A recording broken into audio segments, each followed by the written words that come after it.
ইউনিভার্সিটির সেমিস্টার 4 এর question answer আমরা এখানে প্র্যাকটিস করছি।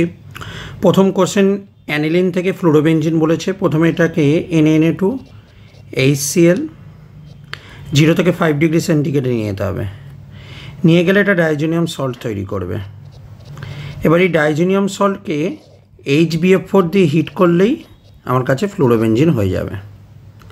পরেরটা অ্যালডল রিয়াকশনের 2 মোল লাগবে। বেরিয়াম হাইড্রক্সাইড দিলে এই প্রোডাক্টটা তৈরি হয়ে যাবে।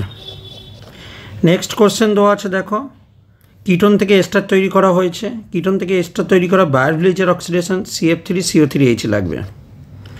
নেক্সট কোশ্চেন দেওয়া আছে, এটা থেকে প্রথমে কি করব, PCC দেবো, দিলে ডবল বন্ড ও তৈরি হবে। ডবল বন্ড এর পাশের কার্বনে ডবল বন্ড আনতে গেলে ACO2 দিতে হবে। নেক্সট কোশ্চেন, এখানে ক্লোরিন আছে। ক্লোরিনটাকে প্রথমে অ্যাকোয়াস কেওইস দেওয়া হয়। অ্যাকোয়াস কেওইস দিলে এই জায়গাটা OH গ্রুপ আসবে।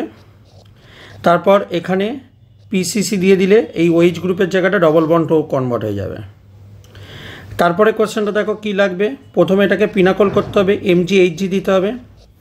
তো MgHg দিলে আমার কাছে কোনটা তৈরি হবে, এখানে দুটো OH গ্রুপ চলে আসবে। এরপরে দেখো পিনাকোলন রিঅ্যারেঞ্জমেন্ট, এখান থেকে এইখানে যেতে গেলে H+ দিয়ে হিট করতে হবে। তারপর একটা ইটার রিয়াকশান, CrO2 Cl2 দিলে এখানে টলুইন থেকে একেবারে বেঞ্জালডিহাইড তৈরি হয়ে যাবে। তারপর ফেনল থেকে বেনজিন আছে। ফেনল থেকে বেনজিনে যেতে গেলে জিঙ্ক ডাস্ট দিয়ে হিট করতে হবে, করলে OH গ্রুপটা চলে যাবে এবং ফেনল থেকে এক স্টেপে বেনজিন হয়ে যাবে। নেক্সট স্টেপে একটাই কার্বন রয়েছে, শুধু কার্বনিল গ্রুপ থেকে অ্যালকোহল তৈরি করতে হবে, মানে জাস্ট রিডাকশান করতে হবে লিথিয়াম অ্যালুমিনিয়াম হাইড্রাইড অথবা সোডিয়াম বোরোহাইড্রাইড, এই দুটোর মধ্যে যে কোনো একটা দিলেই হয়ে যাবে। তারপরে কোশ্চেনে দেখো, প্রথমে এটাকে অক্সিডেশন করবে, KMnO4 দিয়ে অক্সিডাইজড করবে।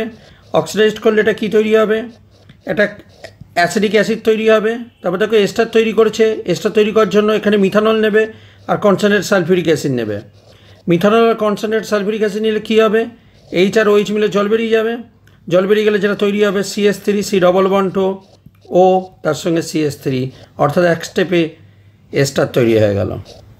ওকে, তো এই ছিল আমাদের প্র্যাকটিস কোশ্চেন কনভার্সানের উপর। পরবর্তী ভিডিওতে আরও কিছু কোশ্চেন নিয়ে আমরা আসব। ধন্যবাদ।